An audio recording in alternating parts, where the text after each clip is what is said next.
Olá a todos, espero que estejam todos bem nesse tempo que estamos vivendo aí, todo mundo em casa, em segurança, à espera de dias melhores e que com fé em Deus eles logo chegarão. Mais uma vez aqui para dar continuidade ao estudo do Evangelho segundo o Espiritismo, hoje no capítulo 4. Ninguém pode ver o reino de Deus se não nascer de novo.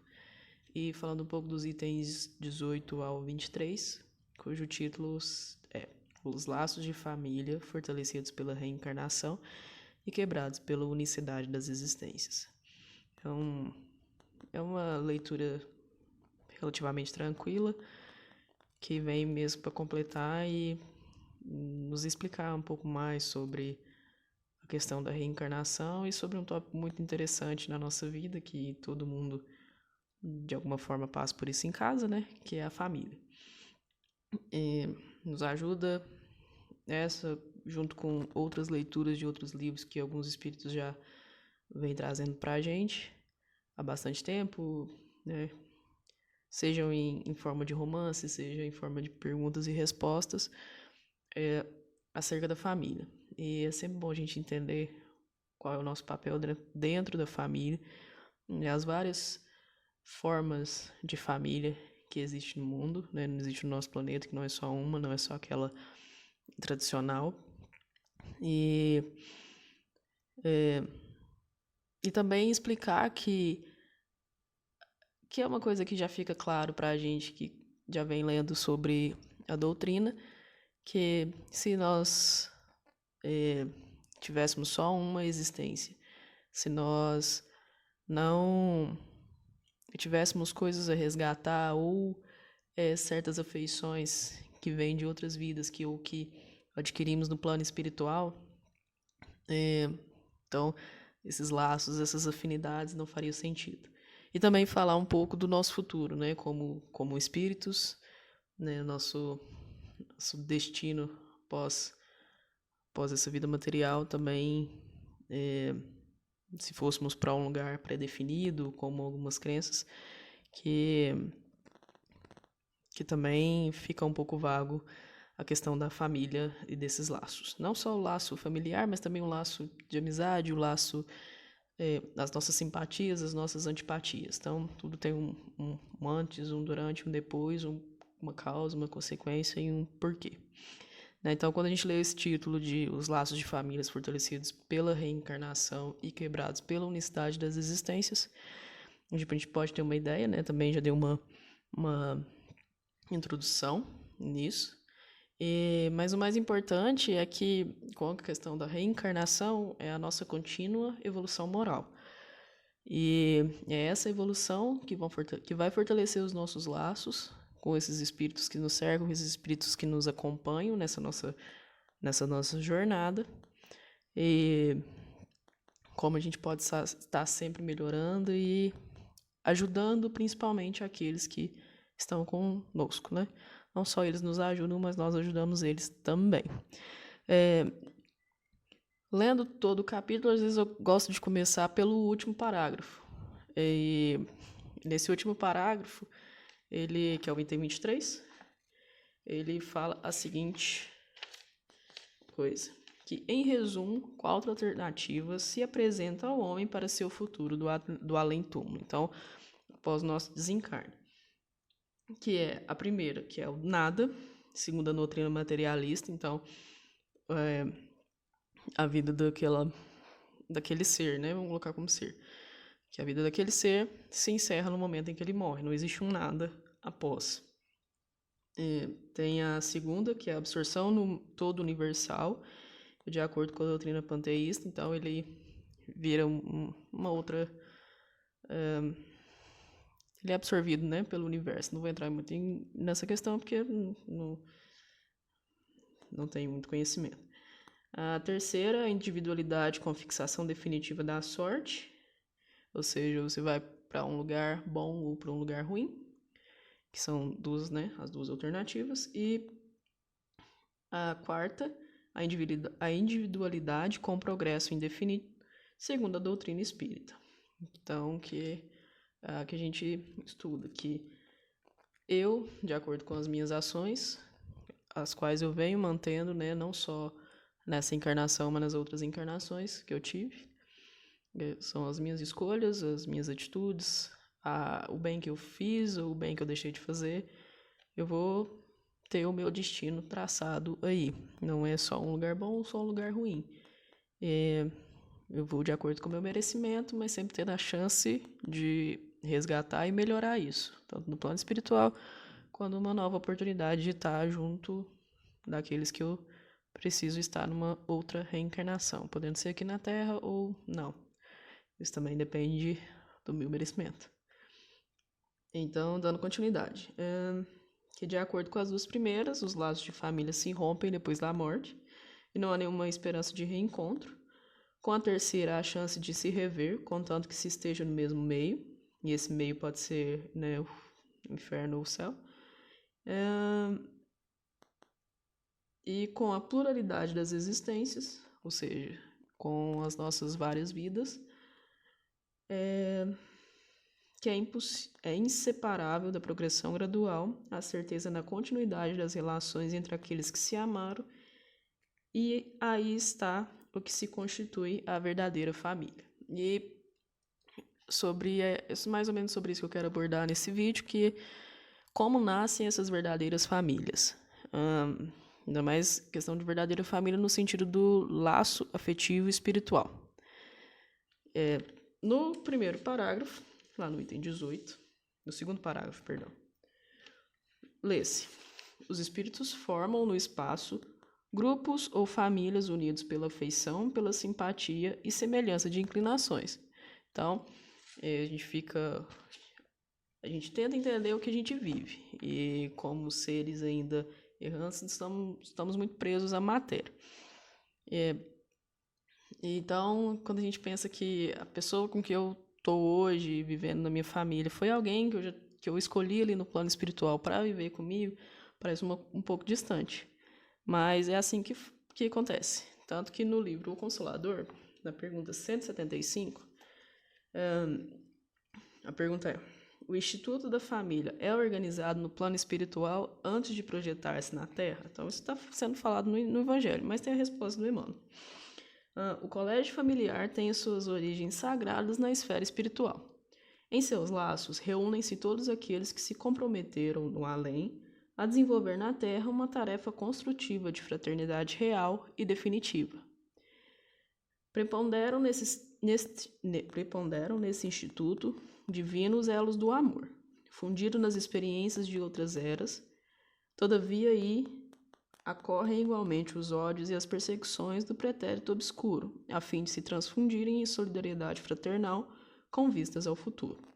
É nas dificuldades provadas em comum, nas dores e nas experiências recebidas da mesma estrada de evolução redentora, que se olvidam as amarguras do passado, ou seja, se esquecem as amarguras do passado longínquo, transformando-se todos os sentidos inferiores em expressões regeneradoras e santificantes. Purificadas as afeições, acima dos laços de sangue, o sagrado instituto da família se perpetua no infinito através dos laços imperecíveis do espírito. Então, é lá no plano espiritual, no momento do nosso planejamento encarnatório, que a gente faz nosso planejamento individual, o nosso planejamento em sociedade, que essas famílias surgem. Mas também não só isso. A gente pode pegar um exemplo no livro do Nosso Lar, que é a família do Lísias. Lísias, que era um dos companheiros do André Luiz, na colônia, que ajudava ele para entender o processo. E ele apresenta a família dele para o André Luiz, que, no caso, tinha a mãe, tinha a mãe dele, e que eles desencarnaram em tempos diferentes, mas se reencontraram ali. O pai já vinha reencarnado, então ele já estava lá há um tempo, foi autorizada a reencarnação dele, ele já tinha reencarnado, que seria 3 anos antes da mãe de Lísias, que ela iria depois, e lá eles viviam como uma família e voltariam para a Terra para viver novamente como uma família. para poder reparar aquilo que ainda faltava. Eles tinham aquele amor fraternal, aquele amor familiar, e então não se separavam. Então não tem essa coisa de hoje a minha mãe, nessa vida ela é minha mãe, e numa outra vida ela vai ter outros filhos, e depois numa outra vida ela vai ter mais outros filhos, e quando ela chegar lá daqui 10 reencarnações, ela tem 10 famílias diferentes. Não, na verdade não é isso. Que a gente acaba voltando sempre no mesmo ciclo, e também, às vezes, em posições semelhantes, como né, pai, mãe, ou às vezes só trocando em posições dependendo da demanda aí da nossa reparação. Podemos pegar o exemplo no livro Há 2000 Anos, foi uma das encarnações do Emmanuel. Quando ele foi Públio, ele sonhava com o avô dele, que na verdade era uma encarnação, né, que ele teve. Então ele se relembrava. Ele tinha o título como avô, né, como seu neto, mas na verdade era ele, né, a reencarnação dele. Então, questão como se fosse uma teia de aranha. Não é bem aquela árvorezinha que a gente aprende na escola, que vai se ramificando e aparecendo. Não, então sempre tem ciclos, tem voltas, tem novas vivências, tem as mesmas vivências, mas o objetivo é um só. É juntos encontrarem evolução moral. Outro livro também que retrata um pouco disso é o livro do Colônia Arco-Íris, que o espírito desencarna, ele sempre lembra do seu amor terreno, ele reencontra com esse amor, relembra, e as pessoas com que ele convive nessa colônia são as pessoas que ele acaba vivendo aqui na Terra, que é quando ele passa para o plano material novamente. Então, o seu mentor e grande amigo na colônia volta para ser um mentor aqui na Terra. Então, tem esse mesmo estilo de vivência. Ele reencontra com a alma gêmea dele, né, com o amor que ele tinha, na expectativa de reaver as faltas um com o outro. Retrata vagamente um pouco da questão de quem ele escolhe para ser o pai e a mãe, mas tem uma história por trás. Então, é sempre nesse sentido. E quando a gente fala sobre verdadeiras famílias, nem sempre é a questão do laço de sangue. Tem também a questão dos afetos, que nada mais é do que o afeto. Nós todos somos uma grande família universal. Todos irmãos, filhos de Deus. Então, acaba sendo uma instituição que a gente adotou o nome.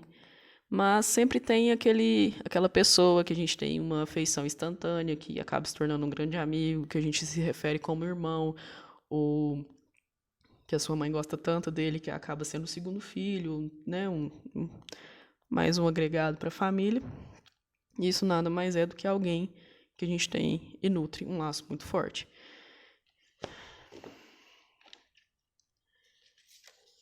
Que é isso que ele fala, né?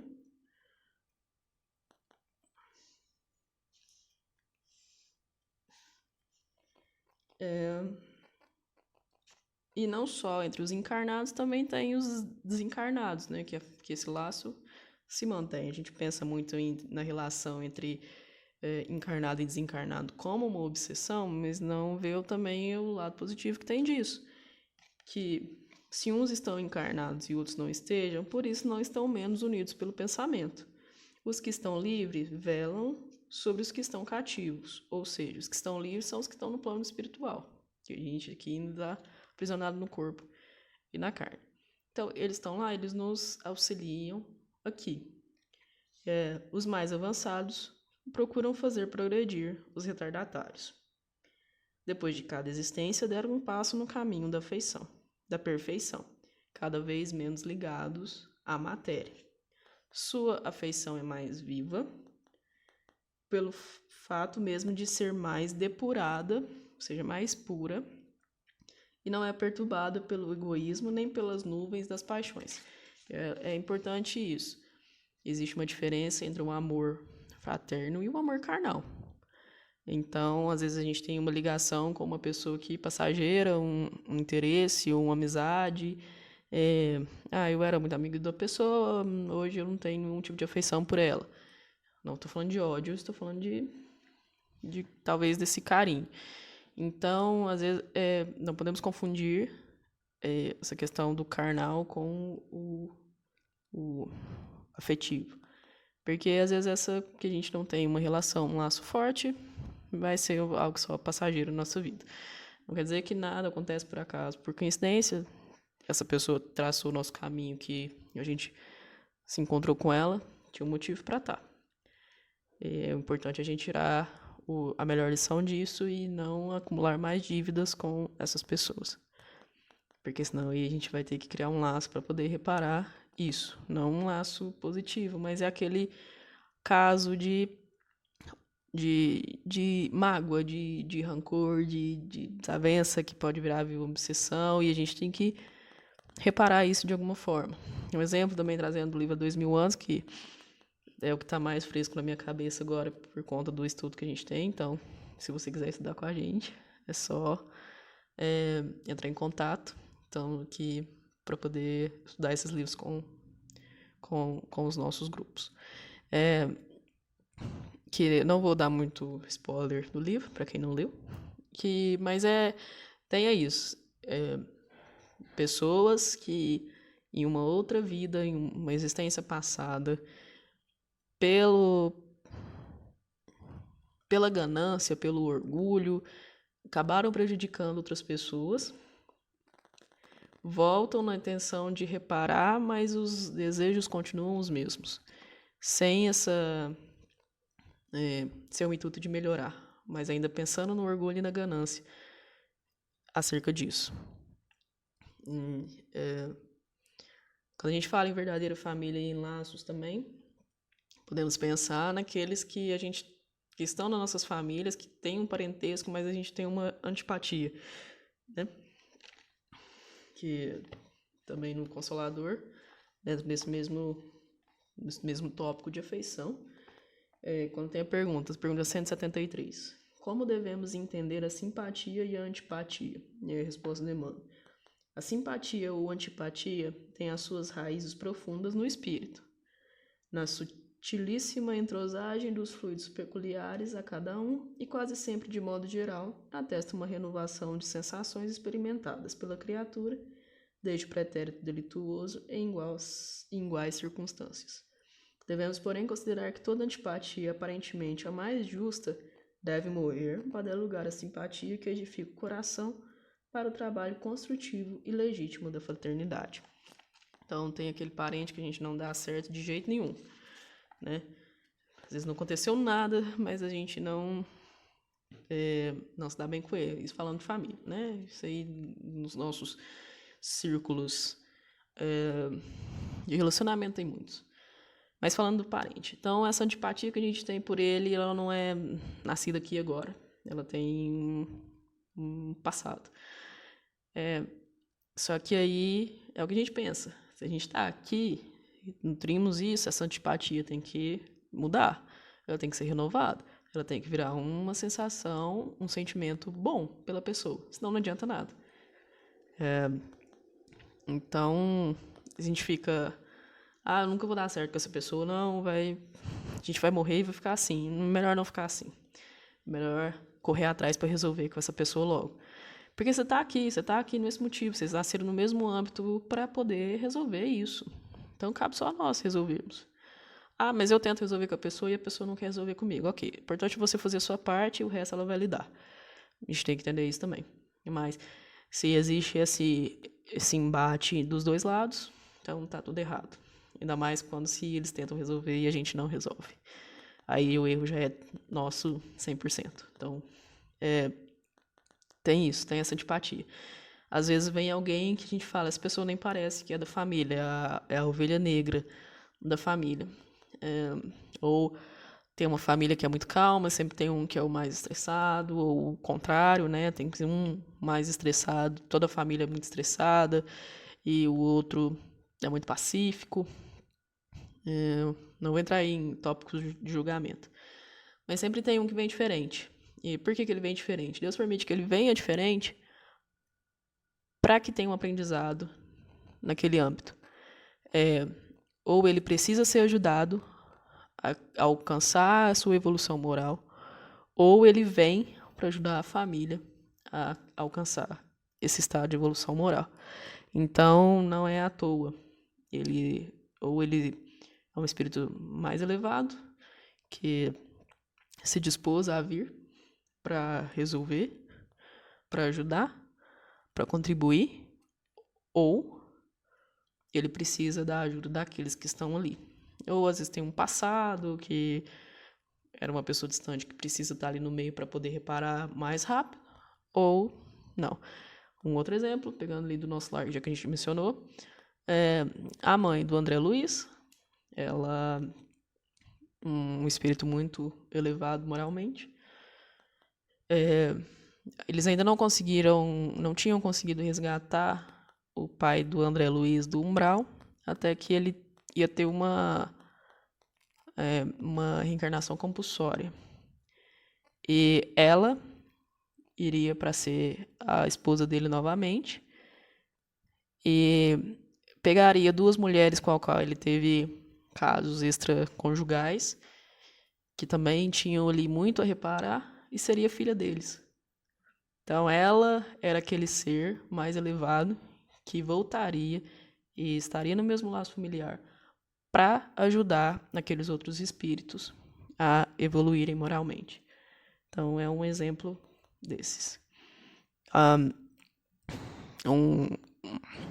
Talvez um outro exemplo do contrário, no livro 50 anos depois, também sobre a reencarnação do Emmanuel, a gente tem uma personagem que é a Célia, se não me engano o nome é a Célia, que ela tem uma evolução espiritual muito maior do que os membros da família dela, que ainda são muito orgulhosos, romanos muito orgulhosos, e ela sempre muito com uma fé muito ardente pelos ensinamentos do Cristo, e era alguém diferenciado daquele âmbito familiar, uma pessoa muito resignada e que passa por tudo que ela passa, mas sem perder a fé dela e continuando a sua evolução, né?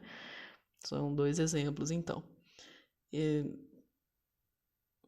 quando se pensar, então, em tudo isso, tudo existe uma causa, um porquê, um porém, tudo tem a gente pensa no nosso passado, falando no passado, a gente está aqui hoje, as vivências que temos hoje é devido ao nosso passado, a gente tem que pensar também no futuro. A gente pega esses livros, que são livros mais antigos, são livros atemporais em suas falas, mas tem alguns pontos que ainda não são abordados de acordo com a atualidade, com os temas atuais. E falando em família, um dos temas atuais é a questão dos filhos adotivos, que não era uma coisa muito comum ali quando o Evangelho foi codificado, né, o Livro dos Espíritos, mas que hoje a gente sabe que existem muitas crianças que necessitam de estar em uma família. Tem uma passagem no Evangelho que fala dos órfãos, mas para a gente pensar nesses laços de família. Para a gente que temos que entender que a família não é só família de sangue. Muitas vezes a gente dá mais certo com os amigos do que familiares e tudo mais, e a questão da adoção. E a adoção tem, sim, um fator muito importante. Não é só o de pensar no resgate que envolve a adoção, mas que ela também é um ato de amor, né? São espíritos que precisaram não ter o mesmo laço sanguíneo, às vezes a criança precisou nascer de uma mãe, de ser diferente, mas que se reencontram no caminho, né, no plano deles. Tem a mensagem de Emmanuel, chama Filhos Adotivos, e eu vou ler um pedacinho pra gente. Muitos de nós, nas instâncias do pretérito, teremos pisoteado os corações afetuosos que nos acolheram em casa, seja escravizando-os aos nossos caprichos ou apunhalando-lhes a alma a golpes de ingratidão. Desacreditando-lhes os esforços e dilapidando-lhes as energias, quase sempre lhes impusemos aflição por reconforto, a exigir-lhes sacrifícios incessantes até que lhes ofertamos a morte em sofrimento pelo berço que nos deram em flores de esperança.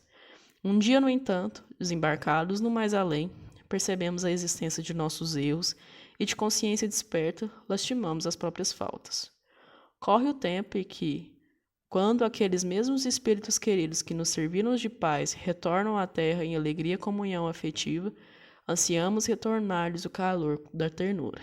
Mas nesse passo das experiências, os princípios da reencarnação em muitas circunstâncias tão somente nos permite desfrutar-lhes a consciência na posição de filhos alheios, a fim de aprendermos a entesourar o verdadeiro amor no alicerce da humildade. Ou seja, essas relações é para justamente mostrar que o sangue não é tudo e que o fato de duas pessoas que nasceram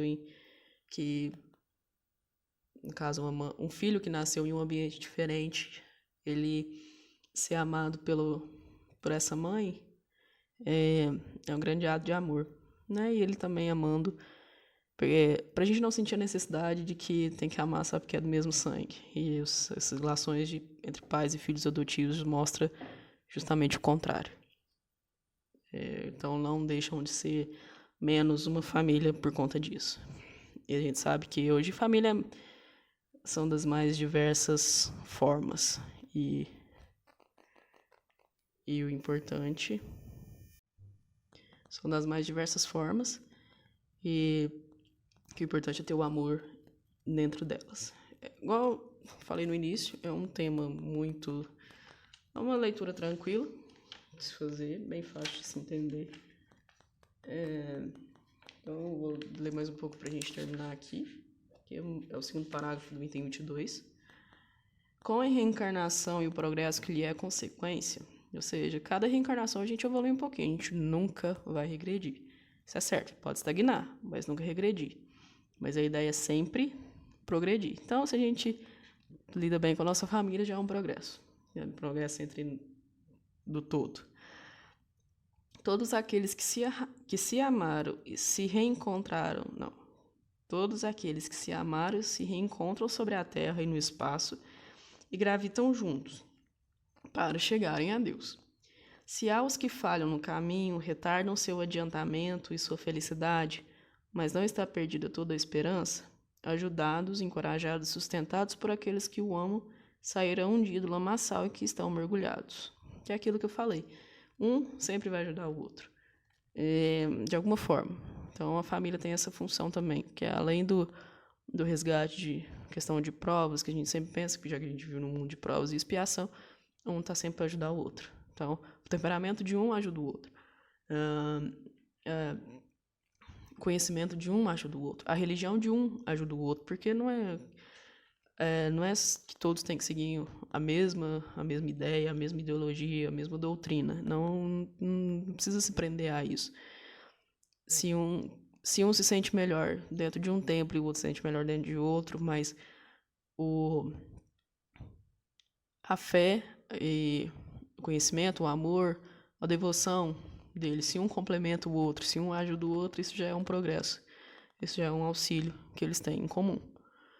E com a reencarnação, enfim, a solidariedade perpétua entre os encarnados e os desencarnados. Daí o reaperto dos laços afetivos. Bruno, então, se a gente monta essa família lá no plano espiritual, a gente vive em família lá e decide vir para cá. Por que tem que vir para cá? Né? Porque é quando a gente chega aqui que a gente está mais suscetível às influências, à nossa pior versão.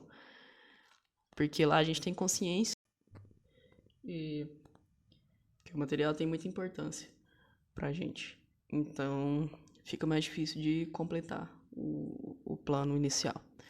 Mas a nossa força de vontade, a nossa fé e entender que, como uma família universal, Deus não desiste e não desampara da gente, assim como a gente não deve desistir e não desamparar os nossos familiares, os nossos amigos, aqueles que nós consideramos como família, que a gente vai caminhar para um progresso da humanidade, que hoje é um dos que mais precisamos. Mas para a humanidade evoluir, a gente precisa evoluir, né? Não tem outro jeito. Então, acho que a mensagem que eu queria passar era essa. Fui falando. Espero que tenha dado para entender. E recomendo aí a leitura dos livros, né, que são bem didáticos os livros em si. Tem o Consolador, que é um livro de perguntas e respostas. Quem gosta de romance tem a sequência do Emmanuel, né? Há 2000 anos, o 50 anos depois, Renúncia, Ave Cristo. Tem os livros do nosso lar, do André Luiz também, que sempre nos mostram o lá e o cá, que é bem legal. Talvez o legal seja isso, porque ele é uma pessoa que um espírito que foi aprendendo igual nós estamos. Então, no mais é isso. Convido vocês a assistirem os vídeos anteriores, se você chegou até aqui. E também, para quem quiser estudar com a gente, é só entrar em contato. Então, um abraço fraterno a todos. Que Jesus possa sempre nos abençoar, nos orientar na melhor forma de lidar com as pessoas e sermos nossa melhor versão.